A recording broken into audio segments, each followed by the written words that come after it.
Well, welcome back. Well, it's good. Thank you very much. It's good to be back. I'm very glad we got Doug here. we had a lack of sailors at 3 o'clock, and it made me realise just how easy it is normally in a face-to-face world. So I can come in my rib at 15 knots, not when I get in the river or the harbour or whatever, and then grab a sailor as they come ashore. Whereas with the virtual world, they can all run away far easier. So thanks for coming back, Doug. That's all right. Well, you've got everyone's number. You can always just give them a surprise call, I suppose. Yeah, you can't actually physically grab them. They can all. So it looks like Gareth is looking to come in a minute, but we got some footage from Salcombe earlier. Great. That's fine. So this was one of the last ones to start off the time. Yeah, Is I that think we've right, got Doug? Digisham still going. Salcombe are just sort of finishing. So bit of footage that came through earlier there. You probably can't tell from my webcam, but I'm now looking at blue sky, which is just much nicer than earlier. Yes, we're the still sun's come very out now. And, It's still very grey on the south coast here. so, Doug, it looked like you had a close race in number one, I think, and then perhaps. The first race was good, yeah. Pretty close with Chris Davis, who you met earlier, Yes. and Becky, who was a laser sailor sailing the class demo boat. So she. Do you want to talk about that a little bit, because it's awesome to have a class demo boat for people who aren't, sure whether they're the right size or whether it's the right boat for their club. Or can you tell about that? Because there's a lot of classes that don't have that, Doug. So the boat was delivered, brand new boat, for the Nationals at Weymouth last year, and it was sailed by Dave Winder himself. So it was set up in a pretty cool way. We had some great donations from and superb assistance in putting it together from Winders and from Hyde Sails and Superspars and CB Covers cover store for the trailer and trolley. And so there is an absolutely fully up together boat. So far, despite the lockdown period, it's been sailed by probably around about 25 to 30 people. And to my knowledge, at least 5 of those have actually gone out and bought boats. That's a good conversion, right? Is it in Portchester now, or does it move around, Doug? It's at Portchester now. Obviously, it was straight after it was at the dinghy show where it was on our stand.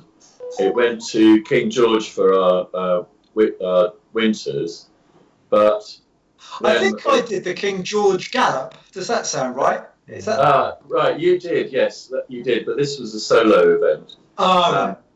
But with the advent of COVID, there were very few people. In fact, there were I think Will Loy referred to them as the COVID 19. Not for everybody, or is that just me? Well, anyway, so there it stayed because we couldn't go and collect it. We couldn't do anything with it. But I collected it once we came out of lockdown, and so 7 Portchester sailors have sailed it now. 2 of which are in the process of buying boats, so that's good. And it's off to Hayling next week. There's a guy who's been pestering me, quite rightly. He's desperate to go for a sail before he makes his mind up. But we weren't able to have him as a visitor to Portchester, but he's a member at Hayling, and so am I. So I can take the boat there and meet him. So next week it'll be used for that. But it's been great having the demo boat. It really is, and it's a lovely opportunity. I have some good news. Sorry to interrupt. Looks like Gareth is trying to phone in on Skype, Simon. Okay. Can you aim for he said he's trying a couple of, Can you? He's trying to call you, and he hasn't had any replies. So hang on, but if I leave that in your capable hands, sorry, Doug. Okay. So we're just we're just replaying race 1. What's his Gareth? Yes. Simon, I'll talk to you later, but Alex Davis doesn't appear in the tracking. Okay. And we, if you remember, swapped the tracker that was going to Bruce Humphreys over to Ross Underwood. So We'll just make those edits. But confusion. yeah, no, I had a reasonably good race in that first one, but yes. Let's say the second race was it? I think.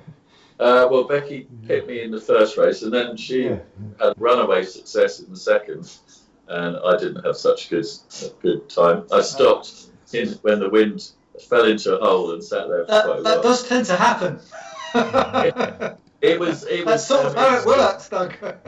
Yeah, because Porchester is absolutely superb when it's southwesterly, because the wind comes straight across the channel, passes over the top of Gosport, which is pretty low, and then runs the whole length of the harbour. So we get absolutely rock solid southwesterlies. When it comes from the north, it's coming over the downs, and it's so shifty off the shore as you go in. So there were some massive shifts, sort of 25, 30 degree shifts all over the place. I was thinking about the 2012 Olympics and the medal races. We had just that, the southwesterly, really nice wind. Wow, if it had been a northeasterly, it would be just like you described, Doug. And maybe it would have been a spectator sport, but it would have been rolling dice a bit more for medals. I think we were very lucky. Yeah, well, it made it pretty interesting. It did mean that even though at one stage I was lying sixth, I managed to scrape back up to fourth, I think. But Becky and Chris Davis had an almighty battle, and I think just scraped it at the end for Becky. But it depends on the start time, because I haven't seen those start times. I'm sure James and we have a Gareth. Hi, Gareth. So were you were doing an offset start, were you, Doug? An open start, were you? I think. It was an open start, yes. Yeah. Okay. So you need to let it. I'm sure James and Simon will do their magic to get it right down to the second, Doug. Don't you worry. Yeah. So we'll review that. Let me just see if we can get Gareth into the call. So there with me, Gareth. How's it been in Leamington then, Gareth? No, we haven't got his. Oh no, I've got no sound for Gareth again. This is twice. Hang on. Is that better? Gareth, are you there? Hello, Gareth. I can actually see two Gareths, but I can only hear zero Gareths. Right. Same. No Gareth. Yeah.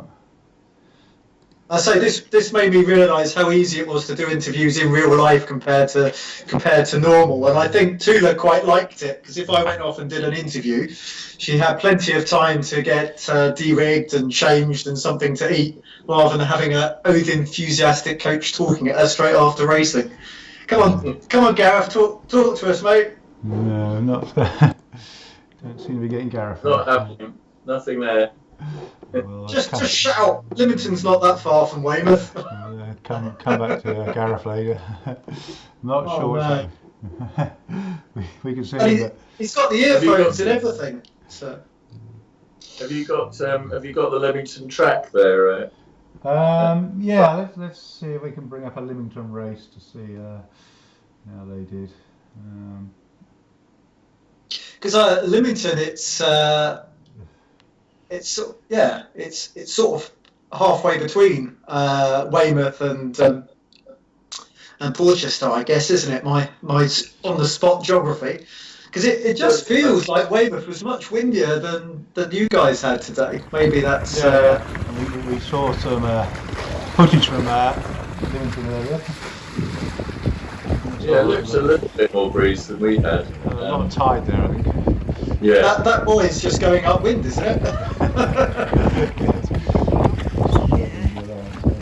Interesting to see, when we bring the tracking back into that. You sort of see them, see them drifting in the tide a bit there. So, but they were racing as part of the general club race, so I think they've sort of had all the other boats in their race as well. Oh, great. And then up north, it was nice and sunny. Yeah, a lot of classes, I guess, have a lot of clubs have mixed class starts and indeed races. And for me, when I line up against the contenders or whatever, it just feels like I'm going backwards off the start line in my little radial.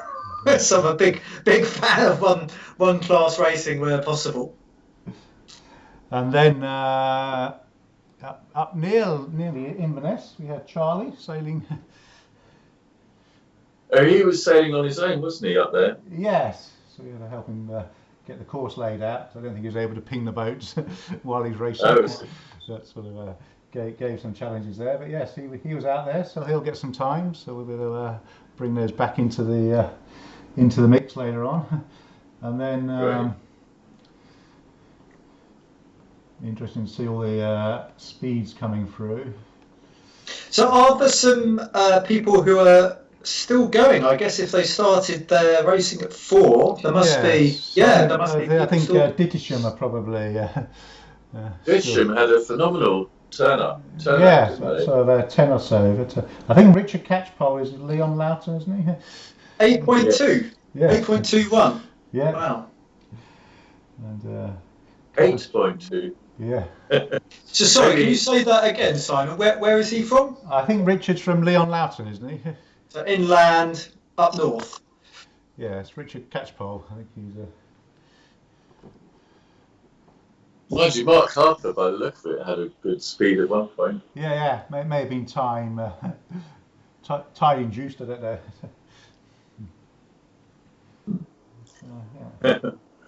So have you got any of the tracking for Dittisham that we can watch live?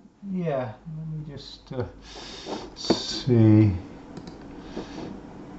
We're going on that. Yeah, with this COVID world, I've really got into the habit of watching tracking because we haven't been able to do regattas, so we've been watching old regattas, which is quite interesting. Yeah, here we go. So let's just see. So they may have some issue with their course. Looks like they're into race 2. Oh yeah. Just to prove it's live, eh, Doug? Yeah, there it is. There it is. Yeah. I had it the other day. I was doing a live webinar and I saw a Tesco's delivery van hit my van. I didn't know what to do. Yeah. He took my wind mirror. So out of the way, looks like we have to set their course a bit. But yeah, they're racing. I think that's race 2. So they're underway. And I think actually we've got Frensham Pond coming up later. They look like they're the later ones. That's quite late for a club race because obviously, unless things have changed, Frensham Pond don't have to worry about tide. There's no tide there last time. Maybe they could see that the wind was going to be better later. Well, yeah, so it looks like they're coming up 30 seconds to their start. Ah, okay, no, perfect. So they've got a line start, have they? It looks like they got. Well, I think that may be their part of their box, or whatever. I think they just extract a line across it from. I think the box is over here, isn't it, somewhere? Yeah, I mean, we've been very lucky that we still have committee boat starts, and I suddenly realised how much I appreciate having a vaguely square line for running races. It certainly cuts down on the amount of gel coat you lose anyway. Yes. So yeah, and then if we go back to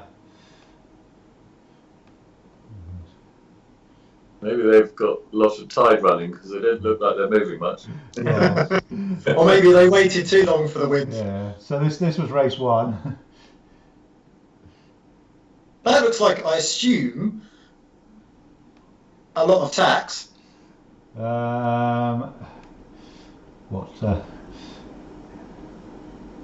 looking at a little red boat going in a roughly southwesterly direction. And I guess the wind is sort of northerly, isn't it, still?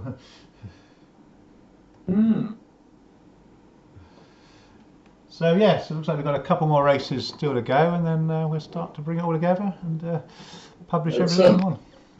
So, Did you get the photos I sent you live from the water and the film? Oh, okay. No, I didn't. How was that coming through? I emailed them to you. Oh, okay. You can see just how grey it was. And unfortunately, it means can't really see what I was trying to portray, which is the 2 aircraft carriers in the background, which I guess are also great. which are very great. Okay, well, we'll look out for those later and see if we can get them uploaded and do a bit of a roundup.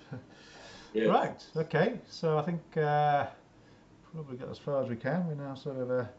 Did you want to refresh people's memory? When is the inaugural prize giving? Right, that'll be 7 o'clock on Tuesday via Zoom. So we'll be publishing everything sort of tomorrow, and then if people have got any questions, we've got 24 hours to go through them, and then we'll regather on Tuesday evening. Very good. It'd be nice to see all the sailors, and obviously with 100 plus taking part, it could be interesting. A well attended club room. Yeah, and the virtual bar will open up afterwards. So. My bar already opened. First round on Doug, I think. Yeah, absolutely.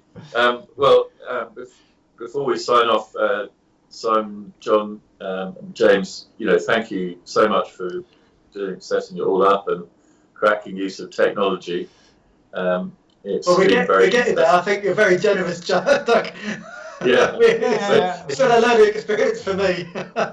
It's certainly a learning curve, but I think it's good to do it in earnest. That sort of brings out the things that we need to work on. But yes, I think yes. Good to see Very everyone. good. Good to see everyone coming back. So we'll reconvene on Tuesday at 7, and posting things on the website, as and when. Yeah. Well, I mean, for all the club sailors, if they have any other photos and stuff. What's the best way of sending them through to you, Simon? They can send via info@sailracer.co.uk. Maybe we can have an album on the group with it all, so it's all in one place and easy to find. I think that's something which looks very nice. Yeah, we'll try and bring those together. So or people can use WeTransfer. I think a few people's videos didn't come through because they were just so big. Oh, see. Yes, of course. There should have been a video in the stuff I sent you as well. Okay. I don't know if Will was going to do an interview with you at some point, but I guess he's out on the water now, is he? I think, last time I saw Will, Will was in the middle of is the River Dart down there, I guess, isn't it? Yes. No. This shouldn't. Yes, it is, yeah. So yes, he was well up the dart when I last saw him. Brilliant. But I guess we can catch up with him tomorrow or whatever, and perhaps do a sort of a little snippet of how he got on and everything like that. Right. Okay. So I think thanks again. Close off the live, and we'll get back. We'll see you all on Tuesday. Yeah. Will do. Okay. Thank you you very much. Okay. Cheers. Bye.